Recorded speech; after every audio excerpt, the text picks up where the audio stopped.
नमस्कार दोस्तों, share market दोस्ती चैनल में आपका स्वागत है। तो आज हम वो कौन से 3 स्टॉक है जो आने वाले कुछ दिनों में हमें अच्छा रिटर्न दे सकते हैं, वो हम देखने वाले हैं। तो सबसे पहला स्टॉक का नाम है वेदांता लिमिटेड। तो आने वाले कुछ दिनों में वेदांता हमें अच्छे तरह के रिटर्न दे सकता है। तो इसका हम चार्ट देख रहे हैं।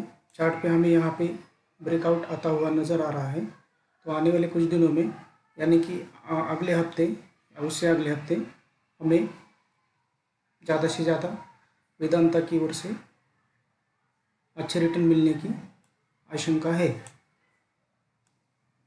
वेदांता इस स्टॉक में हमें कहाँ पे बाय करना है, कहाँ पे टारगेट रखना है, स्टॉप लॉस कहाँ पे रखना है और उसमें मार्केट का डायरेक्शन क्या रहेगा, स्टॉक का ट्रेंड क्या रहेगा, उसका हमें बाय करने का रीज़न क्या है, ड्यूरेशन कितना है, ये सब चीज़ें हम यहाँ पे देखने वाले हैं। तो वेदांता में हमने देखा चार्ट के ऊपर 380 के ऊपर हमें बाय करना है। उसके बाद उसका टारगेट क्या रहेगा, आने वाले कुछ अगले हफ्ते या उससे अगले हफ्ते हमें 390, 400 या 410 का टारगेट हमें देखने को मिल सकता है। उसके बाद हमें उसको स्टॉप लॉस कहाँ पे लगाना है, इसका वेदांता में स्टॉप लॉस लगाना है हमें 365 पे, 365 पे। और मार्केट का जो अभी का ट्रेंड जो चल रहा है वो पॉजिटिव है, स्टॉक का ट्रेंड भी अप ट्रेंड में चल रहा है। उसके बाद हमें यहाँ पे बाय किस लिए कर रहे हैं, रीज़न टू बाय, हम क्यों बाय कर रहे हैं। तो वहाँ पे 380 के ऊपर हमें यहाँ पे एक ब्रेकआउट देखने को मिल रहा है, इसलिए हम उसको बाय कर रहे हैं। उसका ड्यूरेशन रहेगा 7 से 14 दिन तक का, इसलिए हमें 380 के ऊपर बाय करना है जहाँ पे ब्रेकआउट हमें मिलता है। इसके बाद हमें अगला स्टॉक देखेंगे, चार्ट पे हम देखेंगे कोल इंडिया।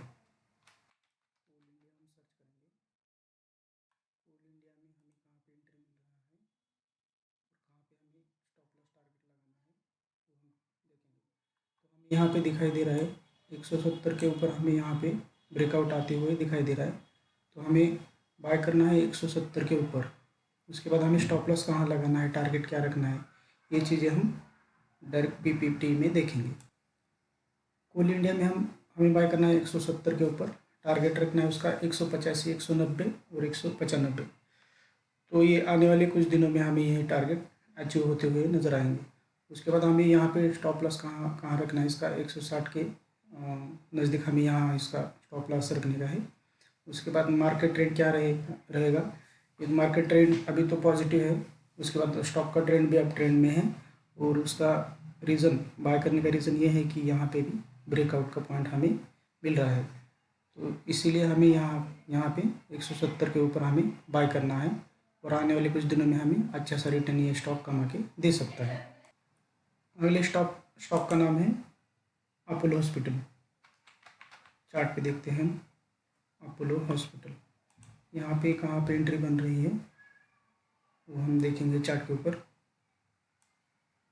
चार्ट पे आ गए सीधे, तो यहाँ पे हमें 4800 के ऊपर यहाँ पे हमारी एंट्री बन रही है।